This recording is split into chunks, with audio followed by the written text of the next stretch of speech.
Hello students, welcome back to my channel English ওয়ার্ল্ডে স্বাগত জানাচ্ছি সবাইকে। আজকে ক্লাস 10-এর লেসন 3 এর দি পাসিং অ্যাওয়ে অফ বাপু এর ইউনিট 1 নিয়ে চলে এসেছি। তো আমি এই গল্পটি, যেটি নয়নতারা সেহগল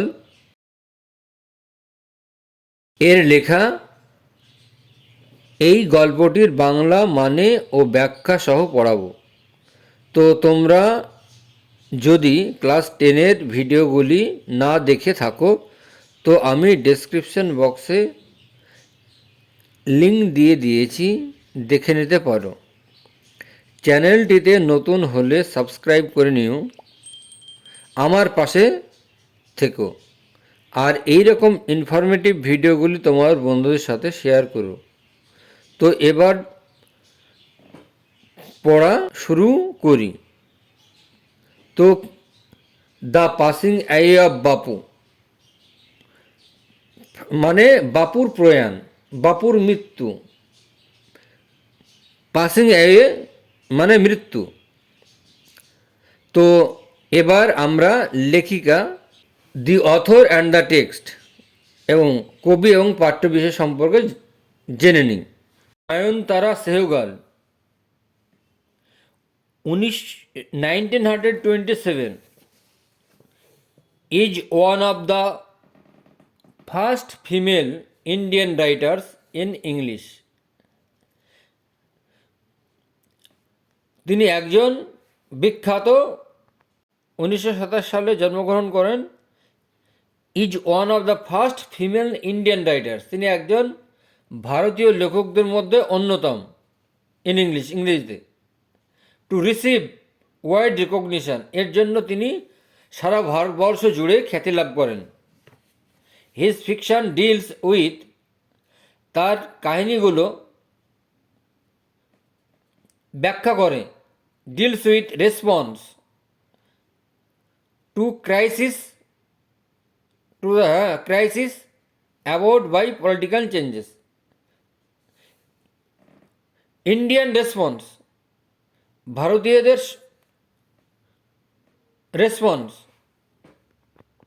রেসপন্স মানে প্রতিক্রিয়া, সাড়া দেওয়া। টু দ্য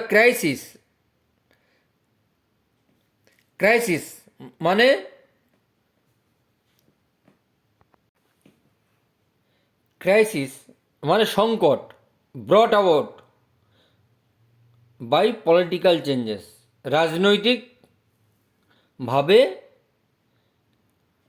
এই ক্রাইসিসের কথা তিনি তুলে ধরেন। She won the Sahitya Akademi award, তিনি পেয়েছিলেন সাহিত্য একাডেমি পুরস্কার ইন 1986 সালে ফর হার নোভেল, তার বিখ্যাত গ্রন্থ রিচ লাইক আস এর জন্য। The text,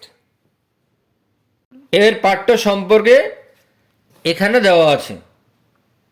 an extract from Nayantara Sahgal's memoir prison and chocolate cake. এই অংশটি নয়নতারা সেহগলের লেখা বিখ্যাত বই prison and chocolate cake. Prison মানে জেলখানা এবং চকোলেট কেক। রিকাউন্টস বর্ণনা করেছেন দ্য ইনসিডেন্টস ঘটনায়, ফলোয়িং দ্য ডেথ মৃত্যুর ঘটনা অফ গান্ধীজির। ইট ভিভিডলি ডেসক্রাইবস, এতে বর্ণনা করা আছে, is vividly described not only the author's personal sense of loss, খালি লেখকের ব্যক্তিগত স্বার্থই হারাননি, but also the collective grief, কিন্তু কালেকটিভ গ্রিভ জনসাধারণের দুঃখ অব দ্য এন্টায়ার, সমগ্র নেশন, জাতির, at the passing I of Mahatma Gandhi, passing Mahatma গান্ধীর মৃত্যুতে। চলো এবার পড়ি। আই ওয়াজ হ্যাভিং টি, আমি চা খাচ্ছিলাম, অ্যাট হোম, বাড়িতে, অন দ্য ইভিনিং, সন্ধ্যাবেলায়, অফ 13 জানুয়ারি 1948, 1948 সালের 30 জানুয়ারি। হোয়েন, যখন, I was called to Birla House, যখন আমাকে ডাকা হলো, বাই অ্যান আর্জেন্ট টেলিফোন, একটি গুরুত্বপূর্ণ টেলিফোনের মাধ্যমে। Gandhiji had been shot dead, Gandhiji had been shot, Gandhiji had been shot, গান্ধীকে গুলি করা হয়েছে, অন ইজ ওয়ে, তার পথে, টু এ প্রেয়ার মিটিং, প্রার্থনা সভায়। আই ওয়াজ নাম উইথ শক, আমি এত বিহ্বল হলাম, আমি এত বিহ্বল হলাম, as I got into the car, যে আমি গাড়ি থেকে কোনো মতে নামলাম। আমি এত অসাড় হয়ে গিয়েছিলাম যে আমি গাড়ি থেকে নামতে পারছিলাম না। তাই বলছে আই ওয়াজ নাম উইথ শক, আমি এত অসাড় হয়ে গিয়েছিলাম, মানে এত হয়েছিল, as I got into the car, যে আমি গাড়ি থেকে নামতে পারছিলাম। At the Birla house, Birla হাউসে, গান্ধীজির রিলেটিভ, গান্ধীজির আত্মীয় স্বজন, অ্যান্ড ফলোয়ার্স, তার অনুগামীরা, হ্যাড গ্যাদার্ড, জড়ো হয়েছিল, রাউন্ড হিজ বডি, তার দেহের চারপাশে। দেয়ার ওয়াজ সাইলেন্স ইন দ্য রুম, ঘরটা ছিল নীরব, নিস্তব্ধতা। As Gandhiji bread his last, Gandhiji যেহেতু মৃত্যুবরণ করেছেন, গান্ধীকে গুলি করা হয়েছে, মৃত্যুবরণ করেছেন। ওয়ার্ডস অফ বাপুজি's ডেথ, এর বাপুজির মৃত্যুর কথা, হ্যাড স্প্রেড, ছড়িয়ে পড়েছিল, থ্রু দিল্লিতে, লাইক এ ফ্লেম, আগুনের মতো, ফ্যান বাই উইন্ড, বাতাস তাড়িত হাওয়ার মতো, অর্থাৎ বাতাস তাড়িত হাওয়ার মতো ছড়িয়ে পড়েছিল। স্যাড গ্রুপ অফ মেন, একদল লোক, একদল পুরুষ, sad group of men and women, একদল পুরুষ এবং মহিলা, হ্যাড কালেক্টেড, সংগ্রহ করছিল, অ্যারাউন্ড বিড়লা হাউস, বিড়লা হাউসকে। বিড়লা হাউস এটা দিল্লিতে অবস্থিত। আউট অফ এভরি উইন্ডো, এর প্রত্যেকটা জানালার ভিতর দিয়ে, ওয়ান কুড সি, একজন দেখতে পাচ্ছিল, a brown blur of faces, একটা বাদামি রঙের অস্পষ্ট মুখ, বাদামি রঙের অস্পষ্ট মুখ। They did not make a sound, তারা শব্দ করতে পারছিল না। দেয়ার ওয়াজ আনন্যাচারাল সাইলেন্স, সেখানে অস্বাভাবিক মৃত্যু। ইট ওয়াজ অ্যাজ ইফ, এটা যেন, টাইম স্টুড, সময় দাঁড়িয়েছিল, স্টুড স্টিল, সময় চুপচাপ দাঁড়িয়েছিল, ফর দোজ ফিউ মিনিটস, কয়েক মিনিট, মুহূর্তে। এসব পরের পেজে চলে আসি। দ্য পিপল ওয়ার টু স্টান, লোকের এত হতভম্ব হয়েছিল, ভীষণ হতভম্ব হয়েছিল, টু স্পিক, যে কথা বলতে পারছিল না, ইন দ্য বিগিনিং, শুরুতেই। লেটার, পরে, দে ক্লামার্ড, ক্লামার্ড মানে ডিম্যান্ডেড লাউডলি, যারা উচ্চ শব্দে চিৎকার করে দাবি জানালো, পাগলের মতো, ওয়াইল্ডলি পাগলের মতো, শাউটিং চিৎকার করলো, and crying R কানলো।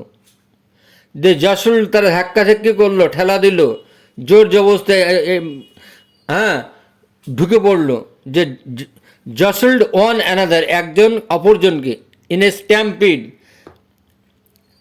Two break into the house, জোর করে তাড়াহুড়ো করে বাড়ির মধ্যে ঢোকার, বিড়লা হাউসে ঢোকার, বাড়ির মধ্যে ঢোকার। স্ট্যাম্পিড মানে খুব তাড়াহুড়া করা, পদদলিত বা তাড়াহুড়া করা। They claimed, sorry they calmed a little, তারা একটু চুপচাপ হলো। হোয়েন ইট ওয়াজ অ্যানাউন্স, যখন ঘোষণা করা হলো, that they would be allowed, সবাইকেই দেওয়া হবে, টু সি, দেখতে, গান্ধীজিকে, বিফোর দ্য ফানারের আগেই, মানে প্রত্যেকে দেখতে পাবে গান্ধীকে পোড়ানোর আগে। ফানেরাল অন্ত্যেষ্টিক্রিয়া, ফিউনেরালও বলে। When one is faced with the shock, যখন একজন মুখোমুখি হলেন এই আঘাতের, of a loved one's death, যখন প্রিয়জনের মৃত্যুতে মুখোমুখি হলেন। ওয়ান হুইম্পার্স, একজন উচ্চ কণ্ঠে, নিচু কণ্ঠে কেঁদে উঠলেন। What will become of me, যে এবার আমার কি হবে। Now that he was left me, যে তিনি আমাদেরকে ছেড়ে চলে গেলেন, এখন আমাদের কি হবে। দিস ওয়াজ শিওরলি, এটা নিশ্চিতভাবে, দ্য কোশ্চেন, প্রশ্নটা, upper most in the mind of the mourning people, সর্বসমক্ষে জনসাধারণের মধ্যে, শোকার্ত মানুষের মধ্যে এটাই উঠে আসলো।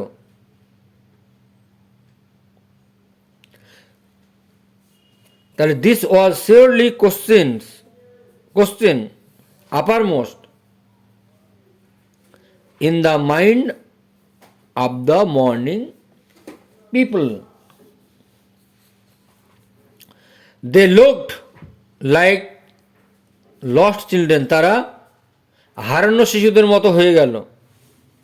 তাদের এই যে মহাত্মা গান্ধী এই যে সবাইকে বাচ্চাদের মতো দেখতেন, নিজ ছেলের মতো দেখতেন, সে তো আর থাকলো না। They looked like lost children, তারা হারানো শিশুদের মতো হয়ে গেল। ইট ওয়াজ দ্য কোশ্চেন, এটা সেই প্রশ্ন ছিল। In many of our hearts, আমাদের মানুষের হৃদয়ে। অ্যাজ উই স্যাট, যখন আমরা বসতাম। স্টিল শকড, আমরা তখন আঘাত পেতাম। অ্যান্ড আনবিলিভিং, এবং বিশ্বাস করতে পারছিলাম না, আঘাত পেয়েছিলাম এবং বিশ্বাস করতে পারছিলাম না। ওই লিসন টু দ্য ব্রডকাস্ট, আমরা শুনলাম রেডিওতে। টেলিং দ্য পিপুল, লোকেদেরকে বলছে, অফ ইন্ডিয়া, ভারতের, that there Bapu was no more, তাদের বাপু আর নাই, মানে বাপুর মৃত্যু হয়েছে। তো আজ আমি এই গল্পের ইউনিট 1 পড়ালাম বাংলা মানে সহ। নেক্সট ডে আমি ইউনিট 2 নিয়ে আসব। ভিডিওটিতে ভালো লাগলে লাইক কমেন্ট শেয়ার করে দিও। দেখা হবে অন্য কোনো ভিডিওতে। ততক্ষণ পর্যন্ত তোমরা সুস্থ থেকো, ভালো থেকো। আজ এখানেই শেষ করছি। Good bye.